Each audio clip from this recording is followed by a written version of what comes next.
Hey everyone, DM Gallibond here. Now, Fred the Fighter, he's pretty handy in just about any situation when it comes to fighting. And in Fred the Fighter's youth, he was a soldier. Not just any soldier, he was in the cavalry.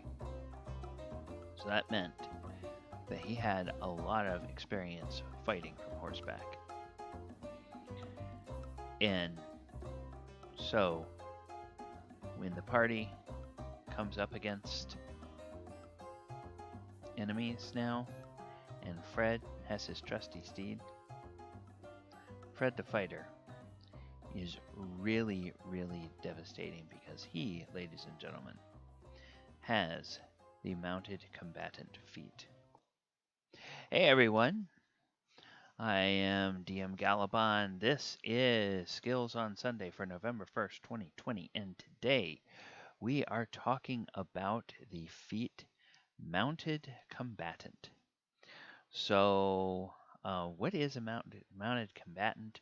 Where did it come from? What does this feat give you in D&D 5e? Well, before we talk about what it does in D&D 5e, let's rewind and go all the way back to the beginning of the game and look at how this has evolved through the various different editions of D&D.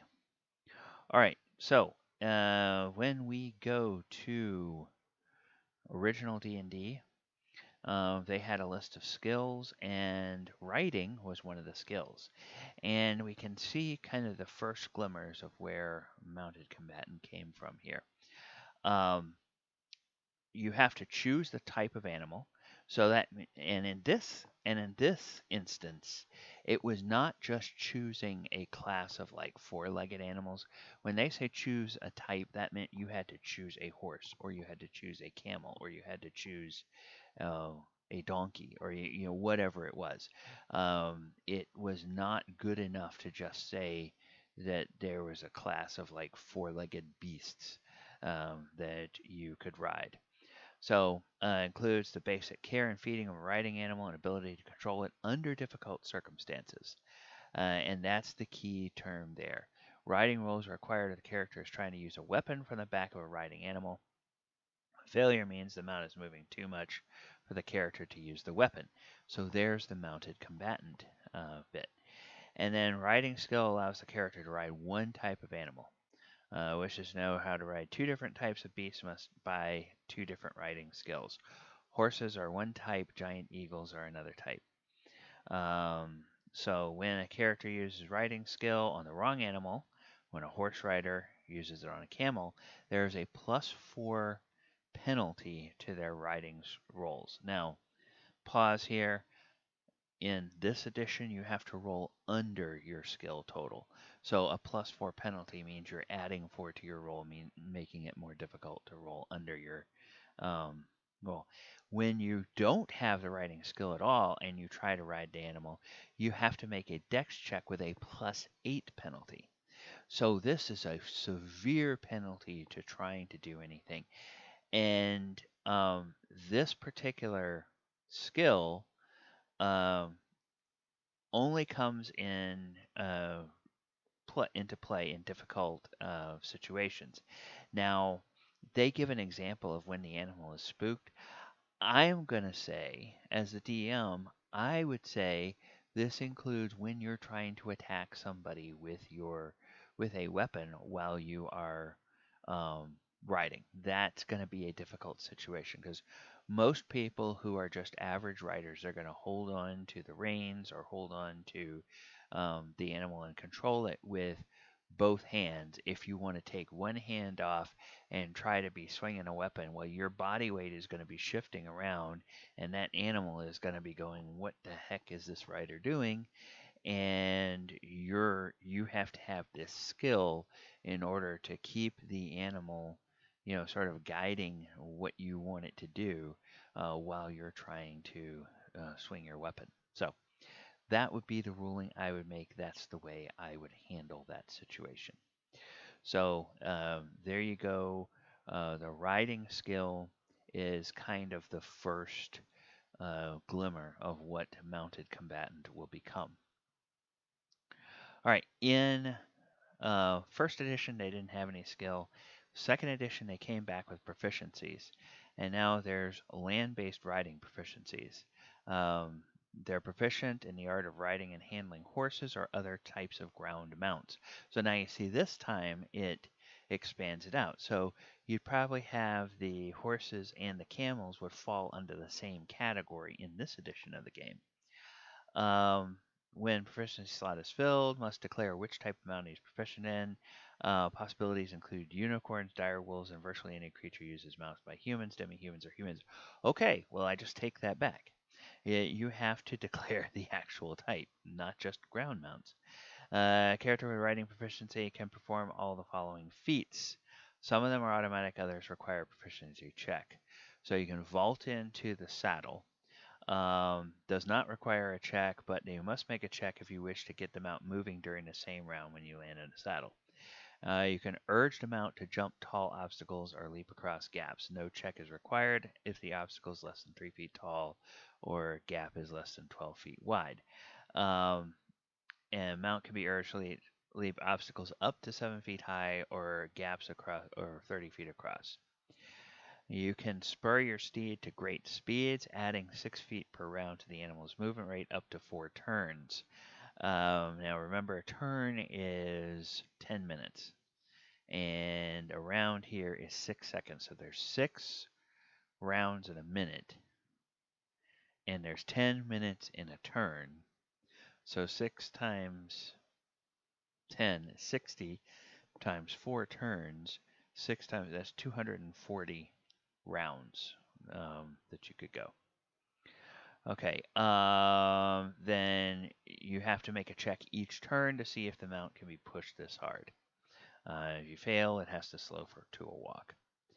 Then here is where we start to see the mounted combatant. The character can guide a mount with his knees, enabling him to use weapons that require 2 hands, such as bows and 2-handed swords, while mounted.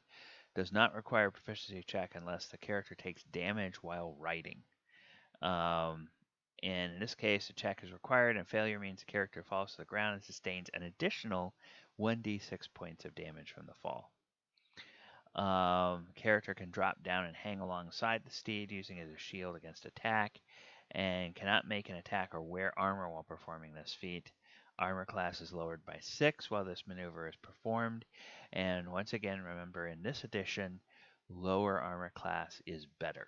So it gives you a bonus of 6, of -6 to your armor class, basically, instead of what we would think of in modern editions, a bonus of +6. And then the character can leap from the back of his steed to the ground to make a melee attack against any character or creature within 10 feet. Player must roll a successful proficiency check with -4 penalty to succeed. Failed attempt, they fail to land on their feet, falls clumsily to the ground, and suffers 1d3 points of damage. So there is another kind of little wrinkle showing future glimmers of what mounted combatant will be. Then in 3rd edition we have the mounted combat feat. You're skilled in mounted combat. Now, the prerequisite requires ride 1 rank. Well, what is ride 1 rank? Ride is a skill. You can ride a mount, be it a horse, riding dog, griffin, dragon, or some other kind of creature suited for riding. Attempt to ride a creature that is ill-suited for a mount, such as most bipedal creatures, you take a -5 penalty.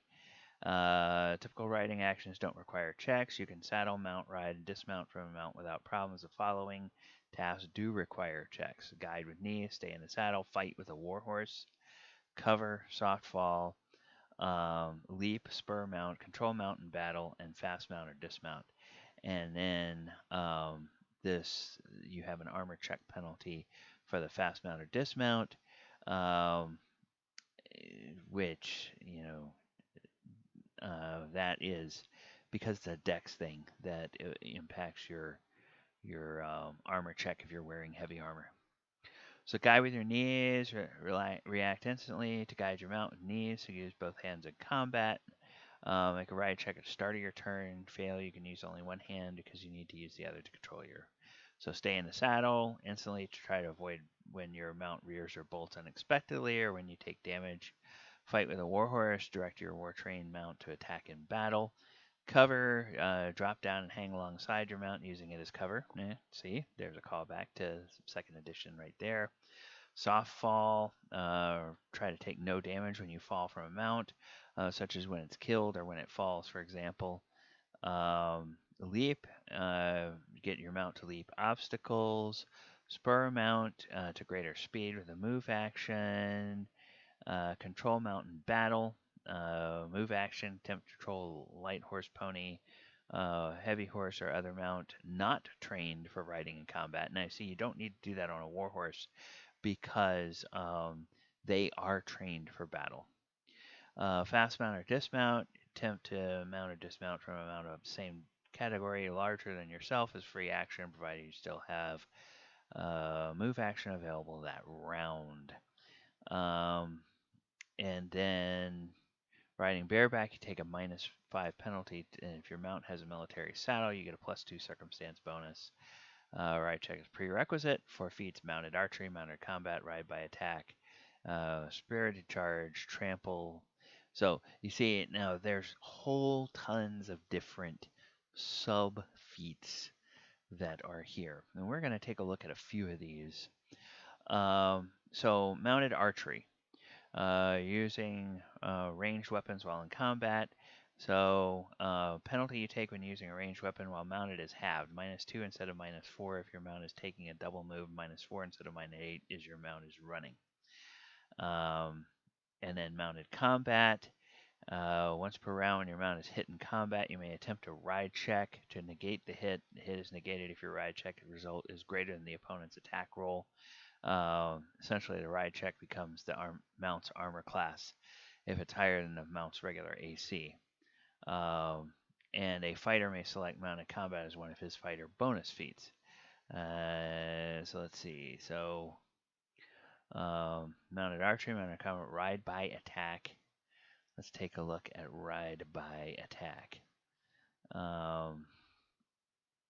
Ride by attack. When you're mounted and use charge action, you may move and attack as it was a standard charge, and then move again, continuing a straight line of the charge. Your total movement for the round can't exceed double the mounted speed. You and your mount do not provoke an attack of opportunity from the opponent that you attack. Then let's see. Spirited charge and trample. So spirited charge. Spirited charge.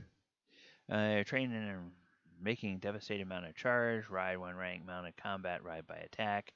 Now you see, you have to have all of these things built together before you can have spirited charge. This is one thing I dislike about third edition, but some people really love it about third edition, is that feats are like little tiny Lego bricks, and you have to plug a bunch of them together to get the kind of thing you want. I kind of prefer the 5e system where a feat just gives you a whole suite of abilities and they're there all the time. And you don't have to monkey around with adding a bunch of other stuff. It's like this is just really a lot of unnecessary minutiae, if you ask me. So when mounted and using a charge action, you can deal double damage with a melee weapon or triple damage with a lance. Fighter may select Spirited Charge, one of his fighter bonus feats. Okay, and then Trample. Ride one rank in mounted combat. When you attempt to overrun an opponent while mounted, your target may not choose to avoid you. Your mount may make one hoof attack against any target you knock down, gaining the standard +4 bonus on attack rolls against prone targets. So that gives you the ability to then not only knock down your target, but get an attack with your mount against the target if you have the trample feat. So then in 4th edition, we do have Mounted Combat. When you ride a creature, you gain access to any special mount abilities it confers to its rider. And DMG has more information about Mounted Combat. Now, this is not about the specific 4E feat, so we're using it as reference. We're not going to detail all of these other things um, that it is. But another thing that is related to Mounted Combatant is while you're riding a creature can make any athletics, acrobatics, endurance, or stealth checks using your base skill check bonus rather than its own if yours is higher. So now, Mounted Combatant, 5th edition. You're a dangerous foe to face while mounted. While you're mounted and aren't incapacitated, you gain the following benefits. Advantage on melee attack rolls against any unmounted creature that is smaller than your mount. So a horse is a large creature. So if you are on a horse and you make an attack against an orc that is not mounted, you get advantage on that attack. Even though you're medium and the orc is medium, you still get advantage because of the Mounted Combatant feat. You can force an attack targeted at your mount to target you instead. So if somebody's going to try to attack the horse, and you're on the horse wearing your plate mail and you're much harder to hit, then you can force the enemy to try to hit you instead of, or to hit your armor class instead of hitting the horse's armor class. And if your mount is subjected to an effect that allows it to make dexterity or saving throw to take only half damage, it instead takes no damage if it succeeds on the saving throw and only half damage if it fails. So basically, you confer a bonus in the same way that with 4th edition, you confer some of your bonus. Your feat confers a bonus to allow your mount to take less damage or no damage. It's kind of like the rogues. What is that? Evasion, um, where they get to make a roll, and if they succeed on the roll, they only take half, or if they fail on the roll, they only take half damage. If they succeed, they take no damage. Something like that. Um, that's the that's that. All right. So that is the Mounted Combatant feat. And Mounted Combatant is one of those feats that, depending on the type of campaign your DM runs, it might be really great and it might not be.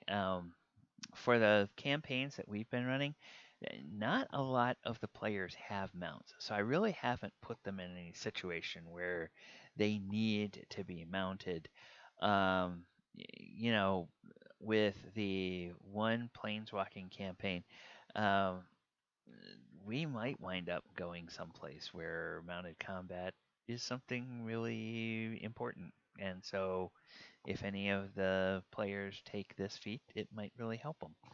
But, you know, so far, it hasn't been something they've needed, and I don't know that any of the players have taken it.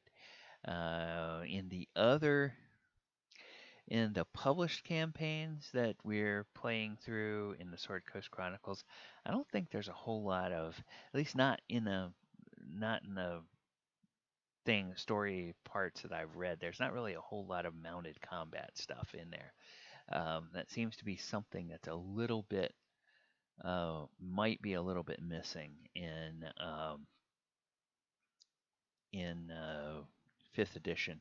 Now, there is a piece of the story of Princes of the Apocalypse where it talks about the air cultists flying on giant vultures, but that doesn't really, there's not really much of anything for the players to do unless they decide to join those cultists in hunting. I think it's manticores. They wind up going out and hunting it because a manticore attacks the keep while they're there in that part of the story.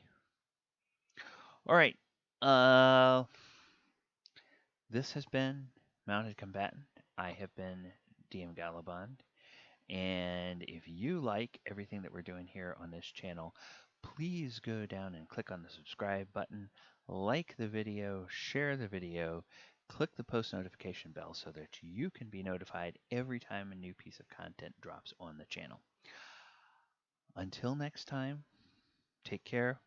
We hope you see you back here once again next week. Take care and good night, everybody.